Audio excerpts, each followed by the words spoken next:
우리 하나님 말씀 함께 봅니다. 창세기 22장입니다.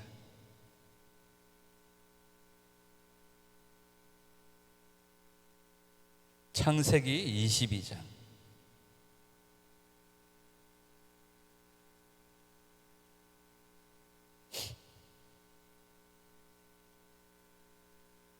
(1절에서) 우리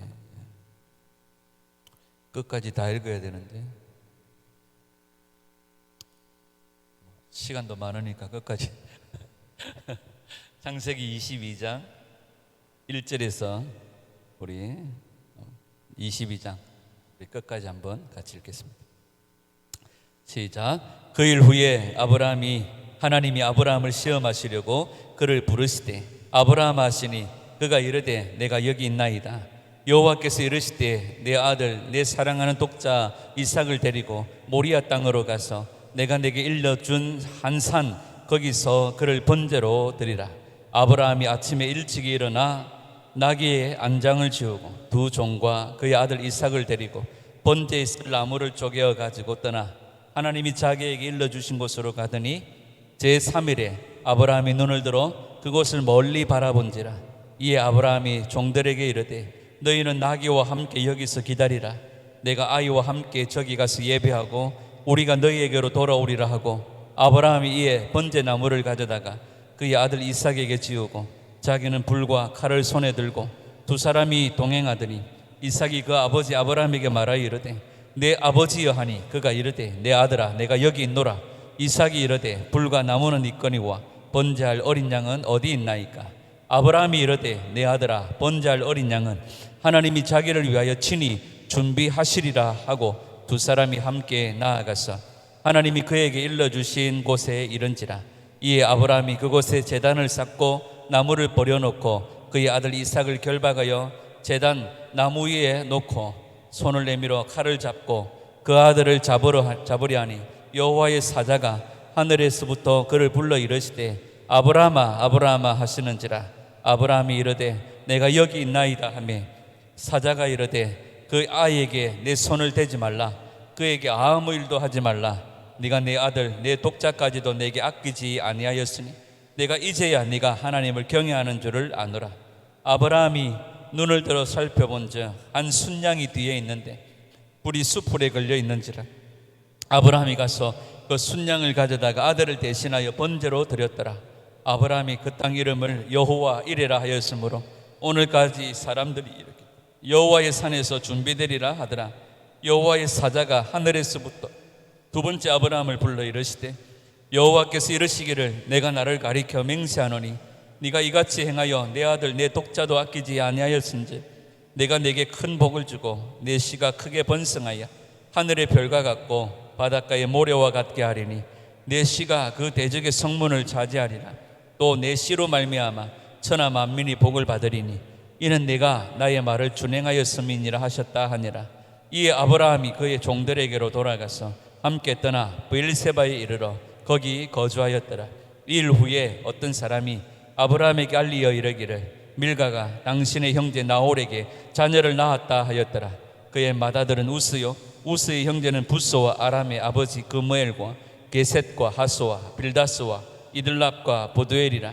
이 8사람은 아브라함의 형제 나홀의 아내 밀가의 소생이며 보드엘은 리브가를 낳았고 나홀의 첩 르우마라 하는 자도 데바와 가함과 다하스와 마하가를 낳았더라. 아멘. 오늘 본문의 그 일 후에라는 말로 시작이 되어집니다. 그 일이라고 하는 것은 22장 후반부에 나오는 아브라함과 그랄 왕 아비멜렉이 맺은 협정, 맺은 언약, 맺은 맹세, 이것을 말합니다. 그러니까 그랄의 아비멜렉과 맺은 맹세, 아비멜렉과 맹세를 맺은 후에라고 이렇게 말할 수 있겠죠. 아브라함이 판 우물을 아비멜렉의 종들이 빼앗아 버립니다. 우리 거다. 아비멜렉은 몰랐다고 얘기합니다. 너그 종들이 아브라함이 판 우물들을 빼앗았다. 우리 종들에게서 우물을 빼앗았다. 아비멜렉이 몰랐다고 얘기합니다. 그래서 아브라함은 아비멜렉에게 어린 암양 7마리를 주고 그 우물이 자기 우물이라는 증거를 삼습니다. 그 우물이 자기가 팠다는, 아브라함이 팠다는, 그런 아브라함이 팠다는 것을 인정해 달라고 어린 암양 7마리를 주고 거기에서 다시 조약을 맺습니다. 이건 우리 거다, 이건 내가 판 거다 하고 어린 암양 7마리를 주고 그랄 아비멜렉과 다시 맹세를 합니다. 두 사람이 서로 맹세를 하고 아브라함은 그 우물을 부엘세바라고 부릅니다. 그래서 부엘세바는 뭐 7우물, 7맹세의 우물, 뭐 이런 뜻을 가지고 있습니다. 어린 암양 7마리를 주고 맹세한 우물, 그래서 부엘세바입니다. 중요한 것은 아브라함이 거기에서 하나님을 어떤 하나님으로 표현하느냐 하면 영원하신 하나님이라고 불렀습니다. 그래서 우리가 하나님을 어떻게 부르느냐, 이것이 얼마나 중요한지 몰라요. 예를 들어서 우리가 막 돈에 눈독이 올라 있으면 우리 하나님은 부요하신 하나님, 이렇게 우리가 이렇게 불려질 수도 있겠죠. 배가 막 고프면 우리 하나님은 우리에게 친히 모든 것을 먹이시는 하나님, 이렇게 부를 수도 있겠죠. 아브라함이 부엘세바에서 아비멜렉과 언약을 맺고 난 다음에 아브라함이 하나님을 영원하신 하나님이다 이렇게 부릅니다. 여러분, 하나님이 영원하신 하나님이 될 때에 우리는 영원한 것을 목적으로 삼고 살아갈 수가 있고 영원한 나라를 우리는 소망하며 살 수가 있습니다. 우리 하나님이 영원하지 못하다면 우리가 꿈꾸는 영원과 영생은 없는 거예요. 하나님이 영원하신 하나님이니까 우리는 영원을 목적으로 살아가고 영원한 삶을 소망하면서 살아갈 수 있다는 사실입니다. 이전에 아브라함에게 하나님은 영원하신 분이 아니었던 것 같아요. 그런데 부엘세바에서 아비멜렉과 다시 맹세를 하고 난 이후에 아브라함은 영원하신 하나님으로 고백합니다. 하나님은 영원하신 분이십니다. 그리고 그 고백 속에는 내가 영원한 것을 목적으로 살아가. 그래서 이 히브리스에 보면 아브라함이 이 땅에 장막을 짓지 않습니다.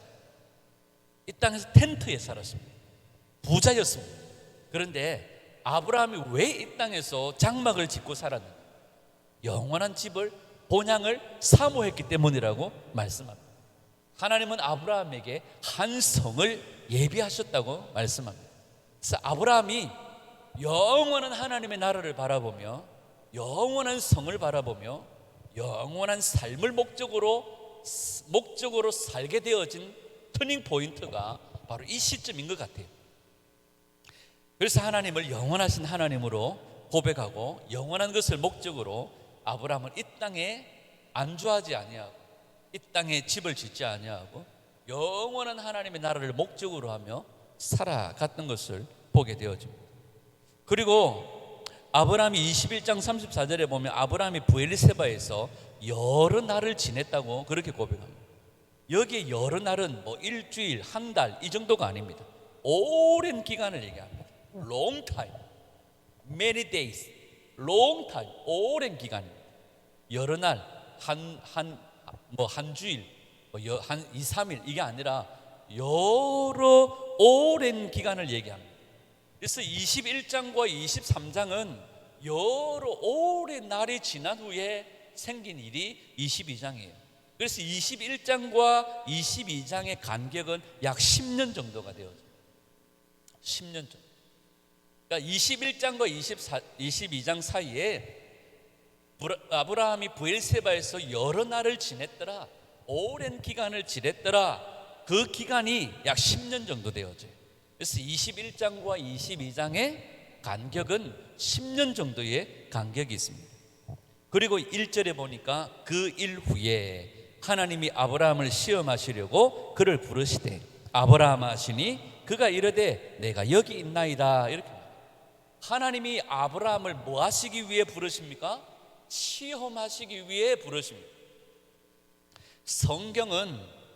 성경에서 시험이라고 하는 것은 그 주체가 사탄일 때는 유혹입니다. 유혹을 의미하는 거예요. 그런데 그 시험의 주체가 하나님일 때에는 훈련이죠. 테스트가 되어집니다. 아브라함을 하나님이 시험하시려고 했다는 것은 아브라함을 테스트하고 아브라함을 훈련할 목적입니다. 사탄의 시험은 우리를 넘어뜨리는 것이 목적입니다. 넘어뜨리는 것만이 목적이 아니라 훔치고 빼앗고 죽이는 것이, 영원히 멸망케 하는 것이 사탄의 목적입니다. 그러나 하나님의 시험은 우리를 훈련하고 테스트하고 우리를 세우는 것이 목적입니다. 여러분, 누군가가 우리에게 아주 달콤하고 좋은 말들로 우리에게 얘기할 때가 있습니다. 근데 그 얘기를 듣고 내 마음이 말씀으로부터, 예배로부터, 기도로부터 멀어진다. 이건 테스트 아닙니다. 이건 시험. 아무리 그 사람의 말이 아무리 달콤하고 다 맞는 말이에요. 100% 맞는 말이에요. 1000마디가 맞는 말이에요. 그런데 그 결과가 하나님께로부터 멀어지고 기도 예배로부터 멀어지고 말씀으로부터 멀어지고 내 삶이 뭔가 불편합니다. 그건 잘못된 거지. 사람의 지혜가 아니에요. 하나님의 지혜를 우리는 구하여야 되고, 이것을 분별할 줄 아는 이 분별이 우리에게 필요합니다. 이 마지막 때는 특히나 우리에게 뭐가 필요할까요? 영분별의 은혜가 필요합니다. 여러분, 정말로 이 땅에 많은 교회들이 있잖아요. 이 땅에 얼마나 많은 교회들이 있고 많은 성도들이 있어요. 유튜브를 틀면 얼마나 많은 설교들이 나와요. 야, 그냥 막 시간만 있으면 막 하루 종일 듣고 싶죠. 안 그런가요? 막 눈 뜨면 막 유튜브, 눈 뜨면 막 설교들이 쏟아져요. 온갖 예배들이. 요즘에는 막 방에 앉아 있어서 수련회 참석할 수 있고, 방에 앉아 있으면 온갖 집회 다 참석하고 있고. 어제부터 마가다락방에 여름 산상 집회가 있는데 방에 앉아서 산상 집회를 참석하는, 마치 기도원에 앉아 있는 것처럼 참석할 수 있어요. 여러분, 이것이 정말로 우리를 살리는, 그게 전 나쁘다고 말하지는 않겠습니다만은, 여러분, 우리가 집에서 예배를 드릴 수 있습니다. 피치 못하였어요. 그런데 그것이 내 영혼에 정말로 유익을 주고 나를 살리게 하는 것인지를 살펴봐요. 안 그러면 그냥 옛날에 어르신들 그러잖아요. 저희 아버님도 옛날에 이렇게 방에서 TV를 딱 틀어놓고 뉴스를 보다가 10중 8구 5분 안에 주무세요. 그래서 엄마가 아버지 잔다, 텔레비 끄라. 끌려고 딱 하면 아버지가 뭐라 합니까? 보는데 와 끌라. 본다는 거예요. 분명히 코를 골고 주무셨는데 또 틀어놓는 거예요. 그래 또 자는가 싶어 끌라 하면 본다. 근데 뉴스는 벌써 끝났어요. 뉴스 끝나고 다른 거 하는데도 본다는. 우리가 그렇게 우리가 집에서든지 어디서든지 주님 앞에 마음을 다하여서 온 삶으로 예배하고 기도해야 합니다. 근데 이게 습관이 되다 보니까, 사람이다 보니까 그냥 습관적으로 그냥 틀어놓을 때가 있는 거예요. 이래서는 안 되는 거예요. 자, 하나님께서 아브라함을 시험하시려고 합니다. 이건 목적이 뭘까요? 세우려고 하는 목적입니다. 하나님 앞에서 우리가 무슨 일을 하든지 이 일들이 나를 세우는 것인지 나를 무너뜨리는 것인지를 잘 분별하고, 하나님은 세우려고 합니다. 그러나 나를 넘어뜨리고 내 마음이 불편하고 나를 힘들게 하는 것들은 이건 하나님께로부터 온 것이 아니라고 볼 수 있습니다. 자, 근데 1절에 보니까 그 일 후에 하나님이 아브라함을 시험하시려고 라고 돼 있죠. 근데 우리나라 성경에는 그냥 그 일 후에 하나님이 아브라함을 시험하시려고 이렇게 돼 있습니다. 그런데 원래 원문에 보면요, 하나님 앞에 정관사가 있어요. 그러니까 그 일 후에 하나님이 아니고 그 일 후에 그 하나님이 아브라함을 시험하시려고 이렇게 말합니다. 자, 그냥 하나님이 하는 것과 그 하나님이 하는 것하고는 내용의 의미가 완전히 달라져요. 그 하나님이라고 하는 그 앞에 정관사가 붙었다는 것은, 그 하나님이라고 말하는 것은 지금까지 아브라함을 인도해 오신 그 하나님이 아브라함을 부르셨다는 거예요. 하나님이라고 해도 마찬가지겠죠. 하나님이 아브라함을 시험하시려. 근데 거기 정관사를 집어넣었다는 것은 지금 아브라함 모든 인생길에 아브라함을 인도해 오신 그 하나님이 아브라함을 뭐 하시려고요? 시험하시려고 부르셨다, 이렇게 말합니다.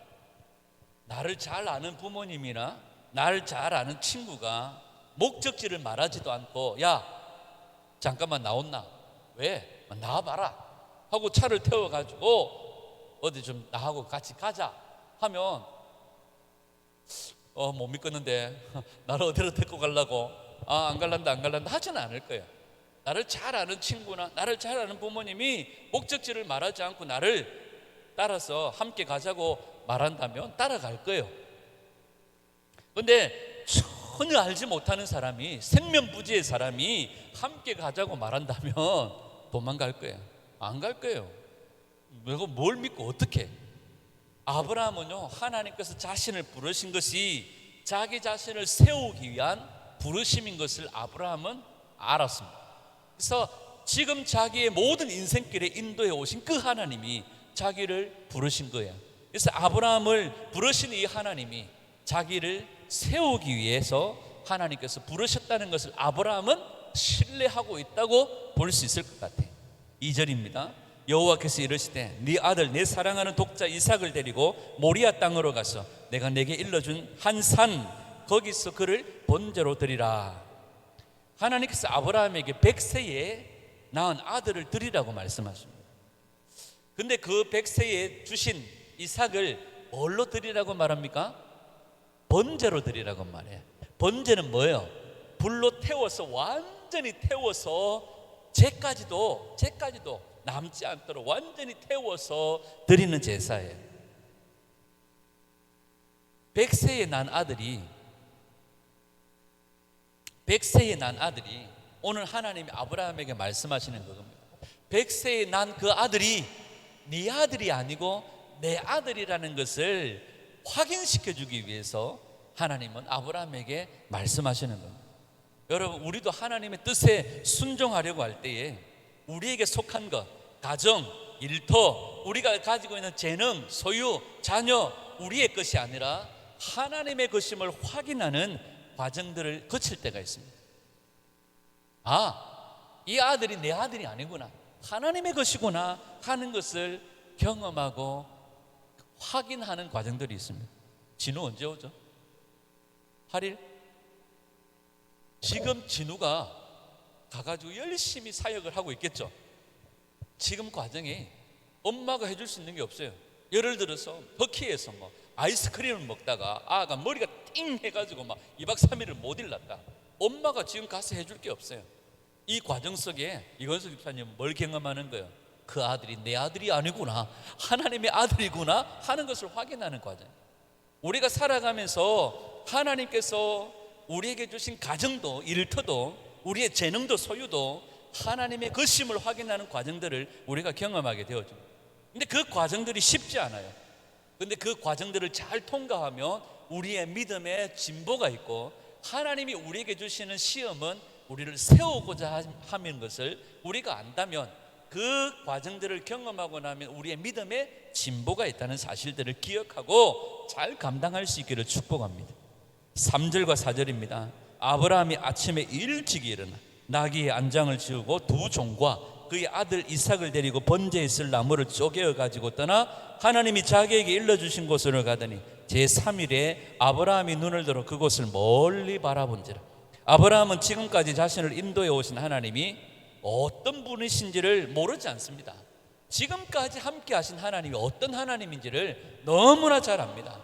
그런데 그렇기 때문에 말도 안 되는 이 명령에 아브라함은 순종합니다.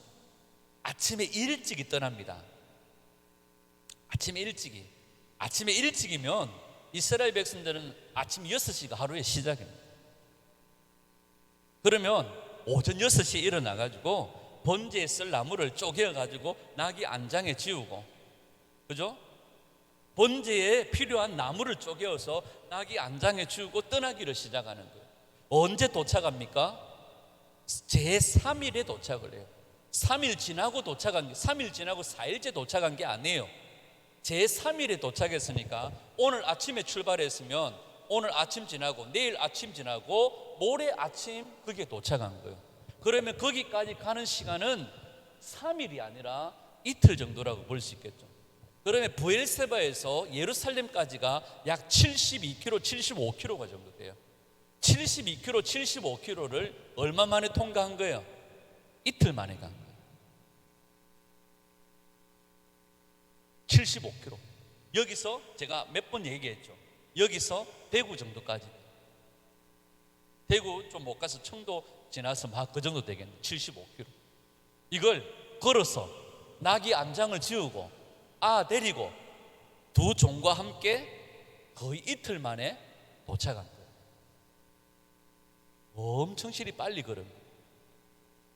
예를 들어서 장정이 하루에 열심히 걸을 수 있는 막 바쁘게 움직일 수 있는, 하루에 움직일 수 있는 거리를 약 20에서 30km 정도를 봅니다. 20에서 30km, 30km 정도를 본다면 아브라함이 아들을 번제로 바치려고 날아갔다고 봅니다. 이삭이 말씀꾸러기였나요? 하나님의 명령에 순종하려고 하나님을 신뢰하는 이 아브라함이 말도 안 되는 이 하나님의 말씀에 순종하기 위해서 사흘 길을 걸어갑니다. 제3일에 아브라함이 눈을 들어 그곳을 바라본지라 이렇게 말합니다. 그러니까 이틀을 걸어가고 3일째 되는 날 멀리서 모리아 땅, 지금은 예루살렘이죠. 성전산이죠. 황금돔이 있는 그 성전산을 멀리서 바라본지라. 그러니까 예루살렘 아마도 입구에서 멀리 산을 바라본 거죠. 여러분, 아브라함에게서 이 3일이라고 하는 시간은요, 엄청나게 갈등이 있었을 것이고 엄청나게 짓눌림들이 있었을 것입니다. 100세에 얻은 아들이니까 얼마나 귀한 아들이에요. 엄청나게 깊은 고뇌를 했을 겁니다. 3일 가는 동안에 아브라함은 여러 가지 많은 고민들을 했을 거라고 생각합니다. 그러나 성경에서는요, 아브라함이 어떤 상태에 대해서, 아브라함이 얼마나 고민하고 얼마나 아파했는지에 대한 이야기는 전혀 안 나오죠. 그런데 오히려 아브라함을 어떻게 설명합니까? 일찍이 일어났다고 얘기합니다. 일찍이. 그건 아브라함이 하나님의 명령에 순종할 것인가 말 것인가 계산 안 했다는 겁니다. 계산 안 했다는 거예요. 그냥 순종했다는 의미입니다. 만약에 아브라함이 밤새도록 네 아들 독자 이삭을 내게로 바쳐라, 번제로 바쳐라, 아브라함이 밤새 바칠까 말까 고민했다면 아마도 늦잠 잤을 거예요. 내가 어젯밤 잠을 못 자가지고 그러면 12시나 일어나가지고 마침 한번 챙겨봐라 이랬을지도 몰라요. 그런데 아브라함이 아침에 일찍 일어났다는 것은 아브라함이 말씀에 순종할 거냐 안 할 거냐 재지 않았다는 거예요. 그냥 순종했다는 거죠. 5절입니다. 5절. 이 아브라함이 종들에게 이르되 너희는 나귀와 함께 여기서 기다리라. 내가 아이와 함께 저기 가서 예배하고 우리가 너희에게 돌아오리라 하고, 마침 이제 저 멀리 산을 바라보고 모리아 산, 예루살렘 들어오면 산이 저 멀리 보입니다. 그 산을 바라보고 종들에게 너희들은 여기 머물러 있으라. 나는 이 아이와 함께 가서 예배하고 너희에게로 돌아오리라. 여러분, 하나님께서 행하시는 이 시험을 받는 대상은 아브라함입니다. 종들이 아니죠. 그래서 이 종들을 두고 아브라함이 그 산으로 갑니다. 여러분, 우리 인생에도요, 결정적인 무언가를 결단하고 순종해야 될 때가 있습니다. 그때에는요, 누구도 안 해요. 내가 결정하고 내가 순종하고 내가 결단하며 가야 될 때가 있습니다. 자신이 해야 될 때가 있습니다. 오늘 하나님께서 아브라함을 시험하시는 거예요. 이 종들이 대상이 아니죠. 하나님은 이 종들이 대상이 아니기 때문에 우리 인생의 결정적인 순간, 무엇인가를 결단해야 되는 순간, 그 순간에는 누구도 대신해 줄 수가 없습니다. 중요하기 때문에, 자신이 책임을 져야 되기 때문에 더욱 자신이 해야 됩니다. 다른 사람은 우리를 위해서 기도해 줄 수 있습니다. 그러나 결단하고 순종하는 것은 내가 하는 거예요. 그런데 아브라함이 종들에게 이렇게 얘기합니다. 내가 이 아이와 함께 예배드린 후에 우리가 너희에게로 돌아오리라 이렇게 말합니다. 여러분, 번제는요, 어떤 게 번제라고 그랬습니까? 재물을 완전히 태워드리는 게 번제예요. 하나님은 누구를 번제로 드리라고 합니까? 이삭을 번제로 드리라고 말하는 거예요. 그럼 이삭을 홀라당 태워드리면 아브라함은 종들에게 뭐라고 얘기해야 됩니까? 내가 저기 가서 예배하고 내가 너희에게로 돌아오리라 이렇게 얘기해야 됩니다. 그런데 아브라함은 그렇게 말하지 않고 이삭을 번제로 바쳐 드릴지라도 하나님께서 이삭을 다시 살리실 것을 믿었습니다. 이건 제 이야기가 아닙니다. 히브리스에 보면 11장 19절에 그가 하나님이 능히 이삭을 죽은 자 가운데서 다시 살리실 줄로 생각한지. 아브라함은 이삭을 번제로 바쳐드려도 하나님께서 이삭을 다시 살려주실 것을 믿었습니다. 아브라함은 영원하신 하나님을 믿었기 때문에, 하나님께서 이삭을 다시 살리실 것을 믿었기 때문에 종들에게 뭐라고 고백해요? 우리가 너희에게로 돌아오리라, 이렇게. 7절 8절에 이삭이 궁금해서 묻습니다. 아버지, 아들아, 내 아버지. 그가 이르되 내 아들아 여기 있노라. 이삭이 이르되 불과 나무는 있거니와 번제할 어린 양은 어디 있나이까? 아브라함이 이르되 내 아들아, 번제할 어린 양은 하나님이 자기를 위하여 친히 준비하시리라고 두 사람이 함께 나아갔어. 이삭이 아버지 아브라함을 향하여 뭐라고 부릅니까? 내 아버지, 이렇게 부릅니다. 아브라함도 이삭을 향하여 내 아들, 이렇게 말합니다. 아주 닭살죠. 닭살. 요즘에 아이들이 아버지 보고 내 아버지 이렇게 말하는 경우는 없잖아요. 그러면 아버지가 또 내 아들, 이렇게, 그런 아버지들은 좀 있더라고. 근데 아브라함이 이삭을 향하여 내 아들아, 이삭이 아버지를 향하여 내 아버지, 이렇게 부릅니다. 그만큼 아브라함은 이삭을 번제로 드릴 수 없는, 죽일 수 없는 그런 둘의 관계예요. 여러분, 100살의 아들을 낳았으니까 얼마나 물고 빨고, 그러니까 두 사람이 얼마나 친밀한지를 보여주는 거예요. 아브라함과 이삭이 얼마나 친밀했든지 내 아들아, 내 아버지, 이렇게 부르는 거예요. 이삭이 번제로 드릴 어린 양은 어디 있습니까? 이 질문에 아브라함이 뭐라고 말합니까? 하나님이 자기를 위하여 친히 준비하시리. 이 이야기로 볼 때에 이삭은 자기가 번제로 드려질 제물이라는 것을 알고 있습니까? 모릅니까? 몰라요. 모르고 지금 따라가는 거죠. 9절과 10절에 보니까 하나님이 그에게 일러주신 곳에 이른지라 이에 아브라함이 그곳에 제단을 쌓고 나무를 버려놓고 그의 아들 이삭을 결박하여 제단 나무 위에 놓고 손을 내밀어 칼을 잡고 그 아들을 잡으려 하니. 굉장히 극적이고 굉장히 다급하게 움직여줍니다. 뭔가 빠르게 막 움직여져요. 이삭이 번제에 사용할 나무를 친 것을 보면 이삭의 나이가 15살에서 16살 정도로 봅니다. 16살 정도로 봐요. 그러면 아브라함의 나이는 몇 살입니까? 이삭이 16살이니까 아브라함은 몇 살입니까? 116살이죠. 힘으로 하면 이삭이 충분히 아버지 뒷다리 걸어서 쓰러뜨리고 도망갈 수 있었을 겁니다. 근데 이삭이 그렇게 안 해요. 여러분, 성경에서 이삭이라고 하는 사람은 그렇게 믿음이 좋은 것으로 나타나지 않아요. 이삭을 표현할 때 이삭이 엄청나게 믿음 좋은 사람으로 성경 속에 그려지지를 않아요. 그런데 이삭이 아버지가 자기를 결박하고 자기를 잡으려고 할 때 이삭이 도망가지를 않아요. 이건 이삭이 믿음이 좋았기 때문이라기보다는 이삭이 아버지의 하나님을 신뢰했을 가능성이 크지만 이삭이 믿음이 좋았다고 말하기에는 아닐 것 같아요. 이삭이 하나님을 신뢰했다기보다는 즉 아버지를 믿었을런지는 모르겠어요. 하여튼 자기 아버지와 자기 아버지의 하나님을 신뢰했기 때문에 이삭은 순종하고 누워요. 이 상황에 누가 제일 다급할까요? 하나님이죠. 11절 12절에 보면 여호와의 사자가 하늘에서부터 그를 불러 이르시되 아브라함아 아브라함아. 얼마나 급했으면 아브라함의 이름을 2번이나 연거푸 부르십니다. 여기에서 아브라함을 향한 시험이 끝나요. 하나님께서는 아브라함이 이삭을 자기의 아들로 여기고 있는 것이 아니라 아브라함은 이삭을 하나님의 것으로 인정하고 있다는 것을 하나님이 확인하신 거예요. 이게 아브라함의 시험의 통과입니다. 하나님께서 아브라함에게 이삭을 번제로 바치라고 말하는 것은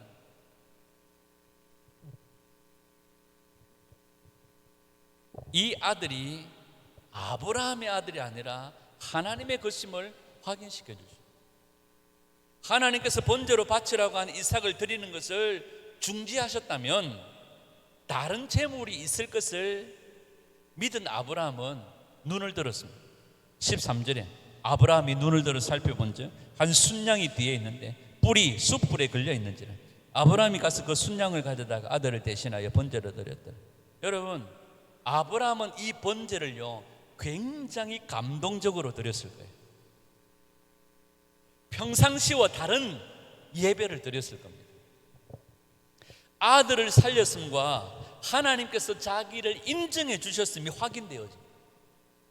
그러니까 이 번제는 아브라함에게 있어서요 너무너무 감격스러운 그런 예배였을 겁니다. 그 순양은 그냥 양이 아니라 하나님의 은총이었고 아들을 대신한 양이었고 하나님의 자비의 신비한 손길이었습니다. 여러분, 이 장면을 머릿속으로 한번 그려보십시오. 아브라함과 이삭이 하나님께서 말씀하시는 그 장소로 가는 동안 이삭은 등에 뭘 지고요? 나무를 지고, 아브라함은 아들을 바칠 생각을 하면서 그 산으로 올라가는 거예요. 산으로 올라가는 길에 뭐가 있어요? 숲풀들이 있을 수 있습니다. 여러분, 우리가 산길을 가다 보면 사람들이 많이 다니지 아니한 길들은 막 나무들이 우거져 있을겠죠. 또 발에 이런 숲풀들이 있겠죠. 그러면 그 길을 가는 동안 숲풀은, 덤불은 뭐가 될까요? 방해물들이 되겠죠. 짐을 지고 나무를 지고 막 올라가는데 여러분, 나무도 그냥 나무가 아니에요. 장작 2개 가지고 번제를 태울 수 없잖아요. 이삭 하나를 태워드리려면 장작 1-2개 가지고 되는 게 아니거든요. 장작을 쭉 깔아야 되잖아요. 아가 16살짜리 아가 누울 정도로 하여튼 나무를 깔아야 되겠죠. 그러면 적은 양의 장작이 아니라고요. 그 장작을 지고 가다 보면 숲풀은 방해물이죠. 여러 가지 가시덤불, 숲풀은 방해물이죠. 그런데 그 숲풀 때문에 산으로 가는 길에 방해가 되고 짜증이 날 수도 있습니다. 그런데 그 숲풀이 없었다면 이삭을 대신하여 번제로 드릴 순양이 걸릴 수도 없었겠죠. 그죠? 그냥 민둥산이었다면 하나님이 이삭을 대신하여서 양을 갖다가 막 돌짝 사이에 낀가 놓을 수도 있겠지만 숲풀이 있었다는 것을 볼 때에 아브라함과 이삭이 산으로 갈 때 그 숲풀은 방해물이었지만 나중에 돌아보니까 그 숲풀이 뭐가 되는 거예요? 하나님의 역사의 통로가 되어진 거예요. 그 숲풀에 순양이 걸려 있었기 때문이죠. 우리 인생의 걸음들을 가다 보면 여러 가지 덤불을 만날 수도 있고 여러 가지 숲풀들을 만날 수도 있습니다. 여러 가지 가시덤불을 만날 수도 있습니다. 그 가시덤불 때문에 천천히 가야 되고 그 가시덤불 때문에 몸을 숙여야 되기도 하고 그 가시덤불 때문에 돌아가야 되기도 하고 그 가시덤불 때문에 한동안 그 가시덤불을 치운다고 시간을 지체해야 될 때도 있습니다. 그때 당시에는 그 가시덤불이 방해물처럼 여겨져요. 내가 빨리 가야 되는데, 급하게 가야 되는데 그 덤불 때문에 시간이 지체되어지고 그 덤불 때문에 짜증이 나고 그 덤불 때문에 돌아가야 된다고 생각하니까 그때 당시만 해도 그 덤불은 우리에게 방해물이 되어지고 그 덤불 때문에 어려움이 되어졌지만 시간이 지나고 보니까 그 덤불 때문에 우리가 바르게 갈 수 있었고 그 덤불 때문에 우리가 바르게 세워질 수 있다는 사실입니다. 우리 인생에 만나는 덤불은 하나님의 역사의 통로가 될 수 있다는 사실들을 기억해야 됩니다. 그 가시덤불이 은총이 되어졌고 그 가시덤불 때문에 이삭을 대신한 제물이 그 가시덤불에 걸린 하나님의 은혜의 통로가 되어졌다는 거죠. 14절에 아브라함이 그 땅 이름을 여호와 이레라 하였으므로 오늘날까지 사람들이 이르기를 여호와의 산에서 준비되리라 하더라. 여호와 이레라고 하는 것은 아브라함이 이 상황에서만 고백하는 고백이 아니라 지금까지 하나님의 인도하심에 대한 고백이었을 거예요. 아, 내 아들을 대신하여 순양을 준비해 주셨구나. 이 고백만이 아니라 자기의 인생 전체를 걸쳐서 영원하신 하나님이 자기를 인도해 주신 그 인도하심에 대한 고백입니다. 여러분, 우리 인생길 몰라요. 가다 보면 덤불을 만날 수 있어요. 가다 보면 말도 안 되는 하나님의 명령을 만날 때도 있어요. 그러나 아브라함은 고민하지 않고 고뇌하지 않고 그 말씀에 순종했습니다. 하나님께서 살리실 것을 믿었기 때문에. 아브라함의 가는 길에 가시덤불은 방해물이 아니라 시간이 지나고 돌아보니까 하나님의 역사였고 하나님의 은총이었습니다. 우리 인생에 가시덤불을 만날 수 있죠. 우리 인생에 여러 가지 덤불을 만날 수 있는데 그 덤불이 하나님의 축복의 통로, 역사의 통로, 그 가시덤불 때문에 우리가 바르게 세워지고 바르게 갈 수 있었음을 고백하는 저와 여러분들이 되기를 축복합니다. 지금 이 시점에서 지난 날을 돌아보면 아브라함과 같이 우리 모두는 여호와 이레의 하나님을 고백하지 않을 수가 없습니다. 그런데 이 말씀들을 쭉 하다가 15절에서 18절에 뜬금없이 무슨 얘기를 합니까? 15절에 여호와의 사자가 하늘에서부터 두 번째 아브라함을 불러 이르시되 여호와께서 이르시기를 내가 나를 가리켜 맹세하노니 아브라함에게 창세기 12장에서 약속하셨던 아브라함의 복을 확인시켜 주세요. 그러면서 하나님이 뭐라고 말하느냐 하면 아브라함의 믿음을 확인하시고 난 다음에 하나님 그 이전에 하셨던 그 복을 재차 확인시켜 주는데 16절에 보면 맹세합니다. 누가? 하나님이 뭘 걸고? 자기 이름을 걸고 맹세합니다. 일반적으로 맹세할 때는요, 신하가 임금에게, 국민이 국가에게 하는 거예요. 더 높은 것을 걸고 낮은 존재가 높은 존재에게 하는 것이 맹세입니다. 내가 나의 목숨을 걸고 주인님을 위해 내 모든 삶을 충성하겠습니다. 낮은 자가 높은 존재에게 하는 것이 맹세입니다. 그런데 하나님께서는 아브라함의 믿음을 확인하시고 난 후에 아브라함을 앞에 두고 자신의 이름을 걸고 맹세하세요. 영원하신 하나님께서 아브라함에게 이 약속을 반드시 지키겠노라고 영원하신 하나님의 이름을 걸고 맹세하는 거예요. 여러분, 우리의 믿음이 확인되어지면, 우리의 믿음이 하나님을 감동시키면 하나님이 당신의 이름을 걸고 반드시 복주고 복주며 또 번성케 하고 번성케 하는 하나님의 은혜가 있는 줄 믿습니다. 하나님을 감동시키는 믿음의 종들이 되시기를 축복합니다. 19절에 아브라함이 그의 종들에게로 돌아가서 함께 떠나 브엘세바에 이르러 거기 거주하였더라. 아브라함과 이삭과 종들이 75km를 걸어와가지고 다시 75km를 걸어서 집으로 돌아갑니다. 브엘세바에서 떠날 때의 마음과 지금 다시 브엘세바로 돌아가는 마음은 완전히 다를 거예요. 아브라함의 마음속에 브엘세바에서 모리아산으로 갈 때 그 마음은 말 안 해도 속이 막 복잡했을 거예요. 그런데 다시 브엘세바로 돌아가는 아브라함의 마음속에는 감격과 기쁨이 있습니다. 여러분, 믿음의 비밀은요, 하나님과 나만이 만들어가는 비밀이에요. 우리 찬송 가운데에서도 우리 서로 받은 그 기쁨을 알 사람이 없도다 이렇게 말하죠. 하나님과 나만의 아는 비밀이 있는 거죠. 그 비밀이 크고 많을수록 신실해지고 믿음이 깊어집니다. 여러분, 이 하나님과 나만이 아는 이 비밀, 이 은혜가 더욱더 깊어지는 이 여름이 되기를 축복합니다. 이 비밀이 크고 많을수록 우리는 더욱 신실해지고 믿음이 깊어질 줄 믿습니다. 20절에서 24절까지는요, 아브라함의 동생 나홀의 족보에 대해서 얘기합니다. 아브라함과 이삭의 이야기에서 갑자기 나홀의 족보가 나오는 것이 생뚱맞아 보이잖아요. 근데 이 족보에서 눈여겨보아야 될 사람이 있습니다. 그 사람이 누구냐 하면 아브라함의 동생 나홀입니다. 그가 부두엘을 낳고 부두엘은 누구를 낳아요? 리브가를 낳습니다. 즉 나홀이 부두엘이 리브가를 낳아요. 그 리브가가 이삭의 아내죠. 이삭은 이때로부터 25년 뒤에 리브가를 아내로 맞이합니다. 지금이 15살, 16살이라고 치면 이삭이 장가들 때가 몇 살이에요? 40살이거든요. 그러니까 25년 뒤에 이삭이 리브가를 아내로 맞이해요. 하나님께서는 이삭의 결혼 25년 전에 이미 이삭의 아내 리브가를 준비해 두고 계셨습니다. 이게 여호와 이레의 하나님이세요. 생뚱맞은 하나님이 아니세요. 25년 전에 하나님은 리브가를 준비하고 계셨다는 거죠. 아브라함은 이삭을 바치라는 하나님의 말씀을 듣고 모리아 산으로 가가지고 멀리 모리아 산을 눈을 들어서 바라봅니다.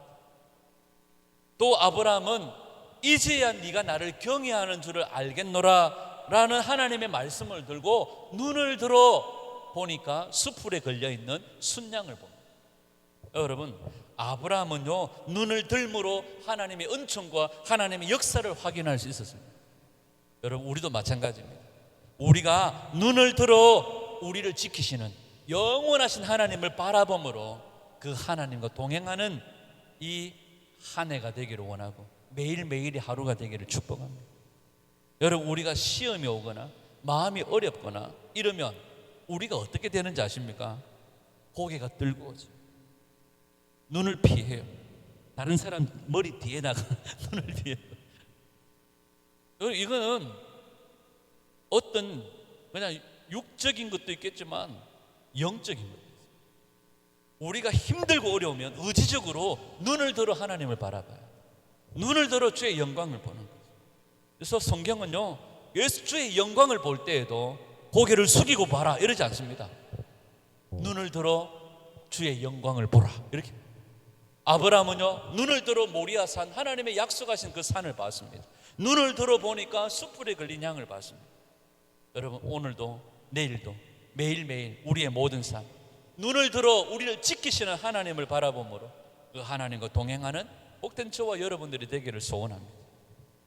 하나님이 우리에게 말도 안 되는 말씀들을 하실 때도 있겠죠.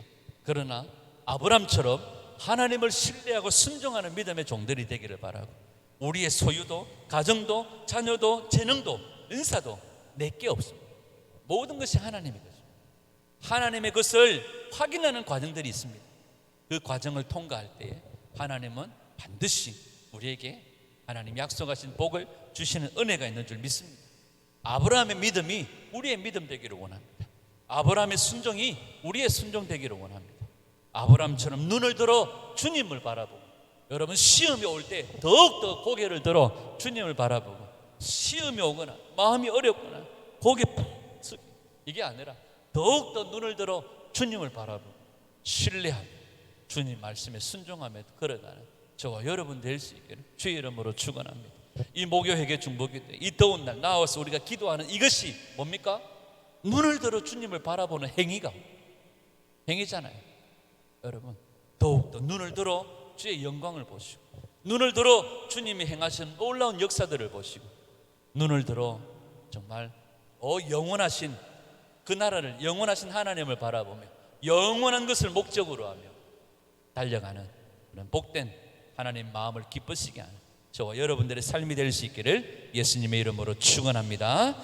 기도하시겠습니다. 하나님 아버지, 아브라함은 75살에 고향과 친척 아비의 집을 떠나라는 하나님의 말씀에 순종하여 본토 친척 아비의 집을 떠났습니다. 그 이후에 여러 가지 일을 겪었는데 영원하신 하나님을 만났고 마침내 아들 이삭을 바치라는 일까지 순종하는 단계에 이르렀습니다. 사랑하는 하나님, 우리의 믿음의 연륜이 길어질수록 우리의 믿음이 성숙해지게 하여 주시옵소서.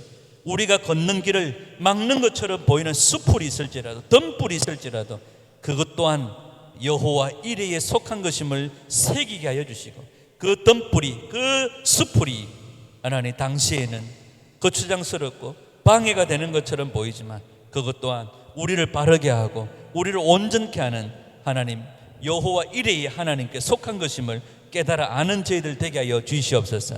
오늘 하루도 매일매일 우리의 남아있는 모든 생에 우리의 눈을 들어 하나님을 바라보게 하여 주시고 우리를 지키시는 하나님의 은총을 누리는 복된 저희들의 삶이 다 되게 하여 주시옵소서. 주께 모든 것을 의지합니다. 주께 모든 것을 맡겨드립니다. 우리 주님, 오늘도 우리 삶을 책임져 주시옵소서. 살아계신 우리 구주 예수님의 이름으로 축복하며 기도드리옵나이다. 아멘, 아멘, 아멘.